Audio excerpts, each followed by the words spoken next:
నిజంగా విజన్ అనేది ఎందుకు అంత ఇంపార్టెంట్ అనేది అంటే కారణం ఏంటంటే అసలు ఏ గవర్నమెంట్ అయినా కూడా అందరూ సీరియస్గా ఆలోచన చేయమని చెప్తున్నా. ప్రజల్లోకి మీరు పోయినప్పుడు ఖచ్చితంగా ఈ విషయాలు మాట్లాడమని చెప్తున్నా.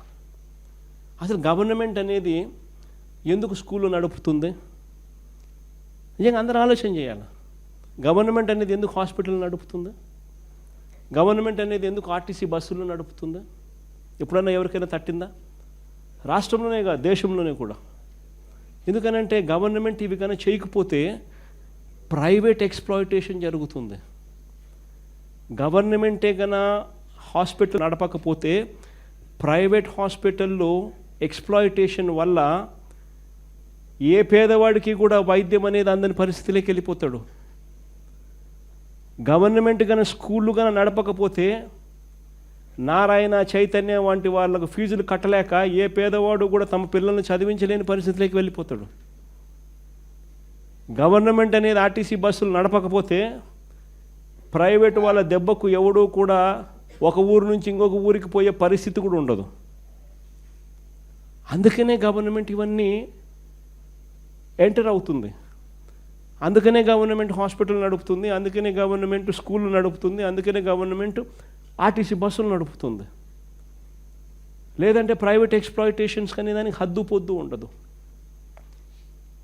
మనము ప్రతి పార్లమెంట్ సెగ్మెంట్ను ఒక జిల్లాని చేస్తాం.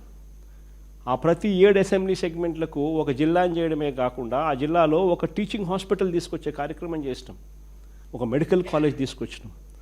ఆ మెడికల్ కాలేజ్ వల్ల జరిగే మంచి ఏమిటి అని అంటే, ఒక మెడికల్ కాలేజ్ ఎప్పుడైతే జిల్లా హెడ్ క్వార్టర్స్లోకి వస్తుందో ఆ 8 సెగ్మెంట్లకు సంబంధించి ప్రైవేట్ ఎక్స్‌ప్లాయిటేషన్ ఆగిపోతుంది.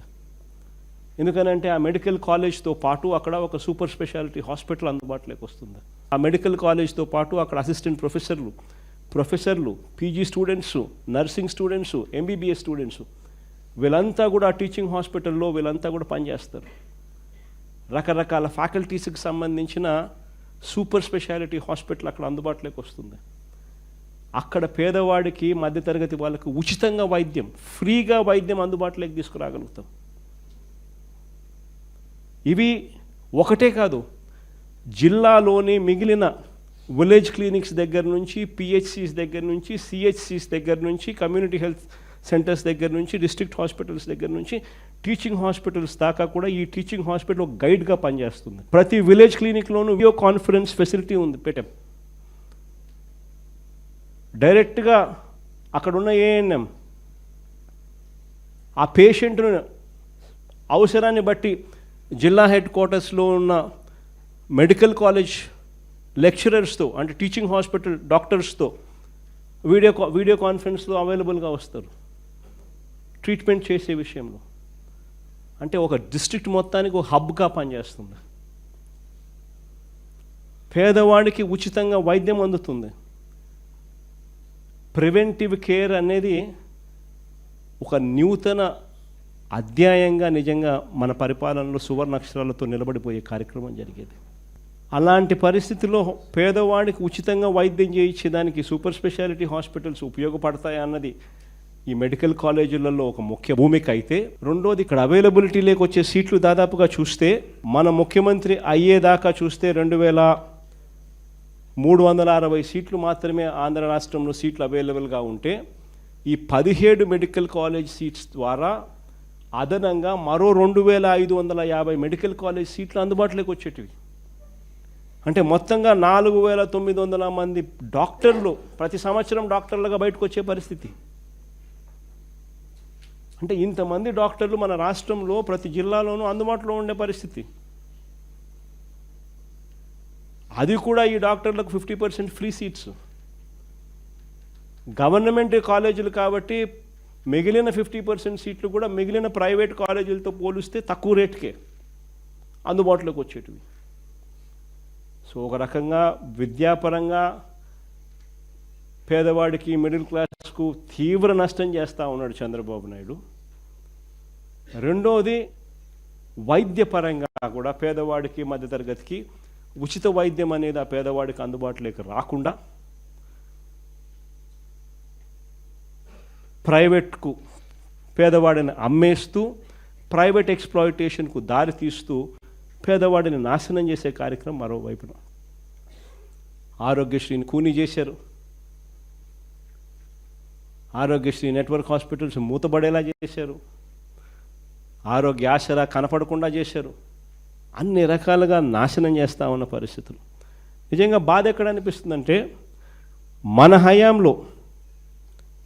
హయాంలోనే 17 మెడికల్ కాలేజీలకు గాను మన హయాంలో ఏకంగా 5 మెడికల్ కాలేజీలు మన హయాంలోనే అప్పటికే మనం ఉన్న నాటికే ఈ 5 మెడికల్ కాలేజీలు కమిషన్ చేసినాం.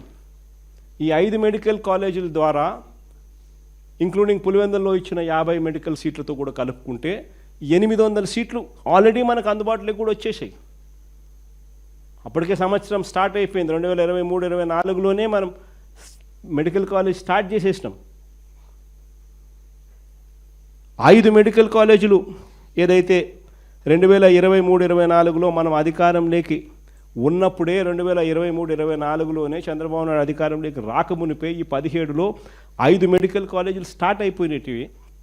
విజయనగరం, రాజమండ్రి, ఏలూరు, మచిలీపట్నం, నంద్యాల. ఈ 5 మెడికల్ కాలేజీలు 2023-24లోనే మనం అధికారంలో ఉండగానే స్టార్ట్ అయిపోయాయి. మరో 2 మెడికల్ కాలేజీలు పాడేరు, పులివెందుల. ఇవి చంద్రబాబు నాయుడు ముఖ్యమంత్రి కాకమునిపే వాటికి కూడా స్టార్ట్ చేసేందుకు గవర్నమెంట్ పర్మిషన్ కూడా ఇచ్చేసింది.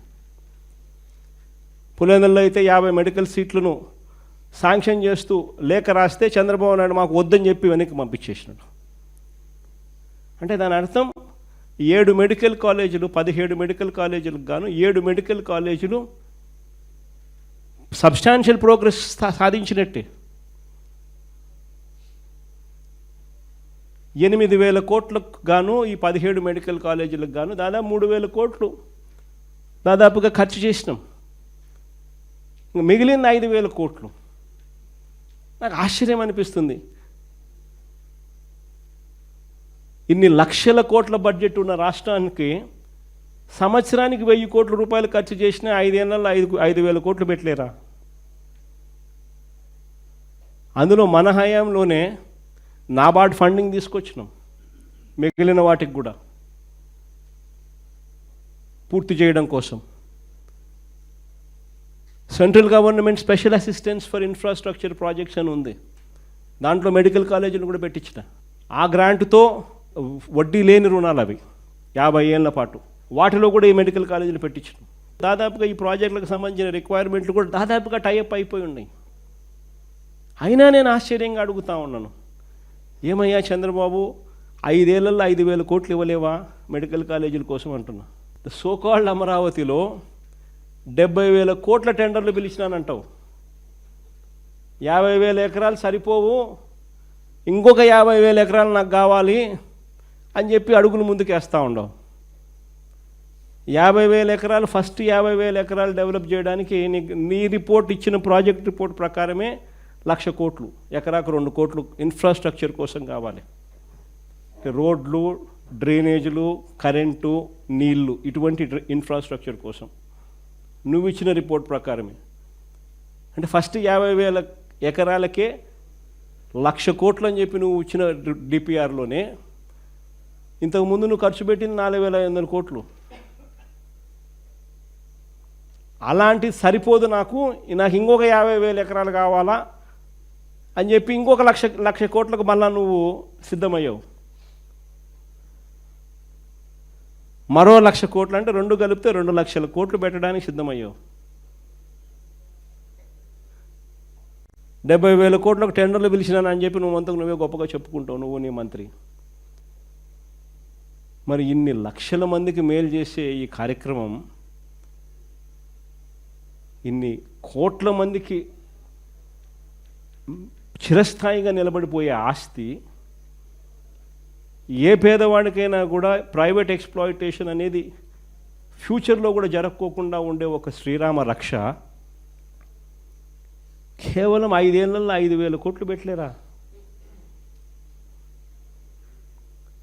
ఆశ్చర్యం కలిగించే విషయాలు.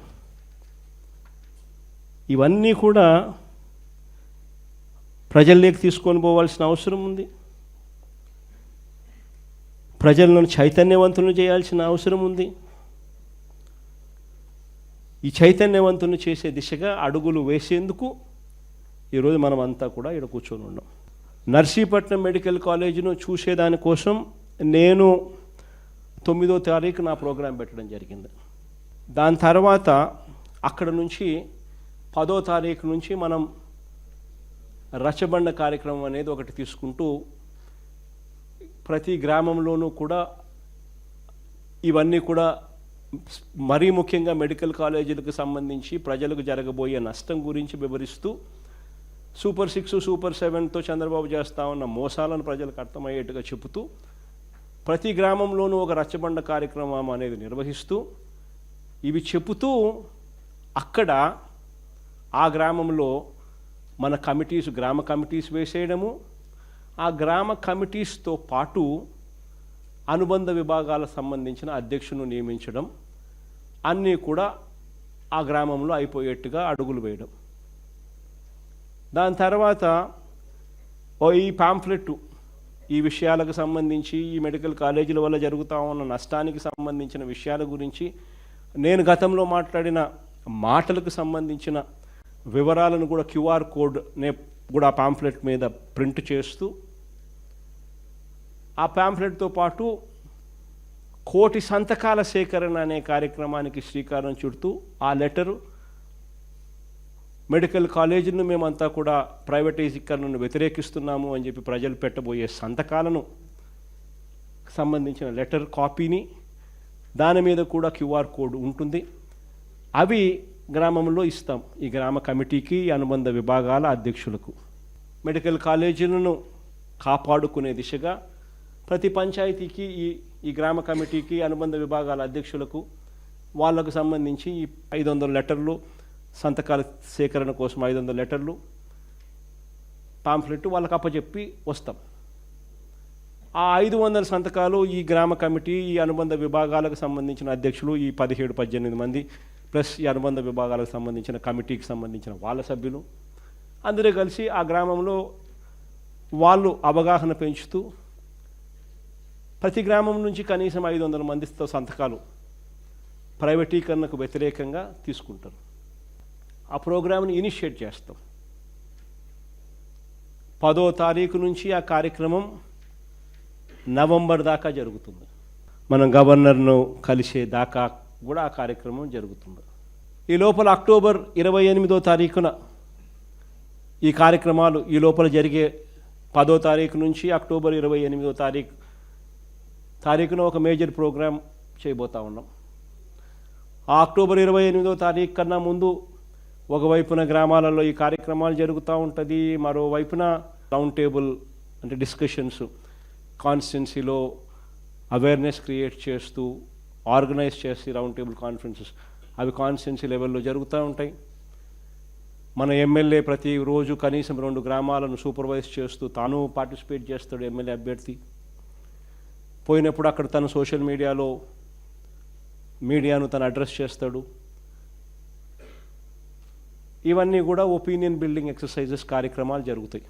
అక్టోబర్ 28న అన్నీ కూడా ట్రాన్స్లేట్ అయిపోయి నియోజకవర్గ స్థాయిలో ఉన్న కాన్స్టిట్యున్సీ కోఆర్డినేటర్ 28వ తారీఖున నియోజకవర్గ హెడ్ క్వార్టర్స్లో ర్యాలీ చేస్తాడు. ర్యాలీ చేస్తూ తాను డిమాండ్ పత్రాన్ని నియోజకవర్గ స్థాయిలో ఉన్న అధికారికి తాను డిమాండ్ పత్రాన్ని అందజేస్తాడు మెడికల్ కాలేజీల ప్రైవేటీకరణకు వ్యతిరేకంగా. సేమ్ ఇదే కార్యక్రమం జిల్లా హెడ్ క్వార్టర్స్లో పార్టీ సమిష్టిగా జిల్లా హెడ్ క్వార్టర్స్లో ర్యాలీ చేస్తూ కలెక్టర్కు డిమాండ్ పత్రం ఇచ్చే కార్యక్రమానికి శ్రీకారం చుడుతుంది. తర్వాత నేను ఇంతకుముందు చెప్పాను కదా, అక్టోబర్ 10వ తారీఖు నుంచి ఏదైతే మీరు చేస్తూ ఉండే సంతకాల సేకరణ, ఒపీనియన్ బిల్డింగ్ గ్రామ స్థాయిలో చేస్తూ ఉన్నారు కదా, అవి 24 నవంబర్ దాకా, అంటే అక్టోబర్ 10 నుంచి ఏకంగా నవంబర్ 22 దాకా కూడా ఆ కార్యక్రమాలన్నీ జరుగుతాయి. నవంబర్ 24వ తారీఖున ప్రతి నియోజకవర్గంలోని ఆ 50,000 సంతకాలు 60,000 సంతకాలు ప్రతి నియోజకవర్గంలో మీరు కలెక్ట్ చేసిన ఆ 50,000 సంతకం అంటే ప్రతి గ్రామంలోనూ ఏదైతే మీరు 500 సంతకాలు సేకరించినారో అది నియోజకవర్గ స్థాయిలోకి వచ్చేసరికి 50,000 సంతకాలు అవుతాయి. ఆ 50,000 సంతకాలను మీరు మీ మీ నియోజకవర్గాల నుంచి ఫ్లాగ్ ఆఫ్ చేస్తారు లారీలో. అవి జిల్లా కేంద్రానికి పోతాయి. రిసీవ్ చేసుకున్నది 24 రిసీవ్ చేసుకున్న తర్వాత అక్కడి నుంచి మీరు విజయవాడకు పంపించే కార్యక్రమాన్ని అక్కడ మీరు ఫ్లాగ్ ఆఫ్ చేస్తారు.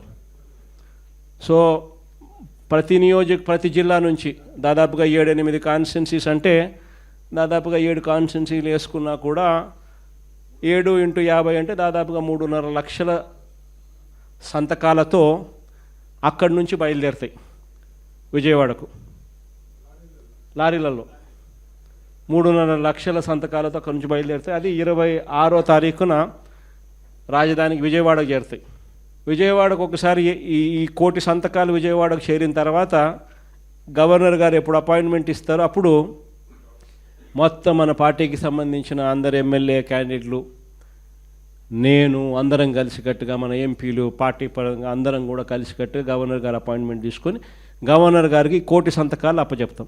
ప్రైవేటీకరణకు వ్యతిరేకంగా గవర్నమెంట్ మెడికల్ కాలేజీలు అమ్మేదానికి 1 కోటి మంది సంతకాలతో ప్రజలు వ్యతిరేకిస్తూ ఉన్నారు అనేదాన్ని గవర్నర్ గారికి అప్పచెప్తాం.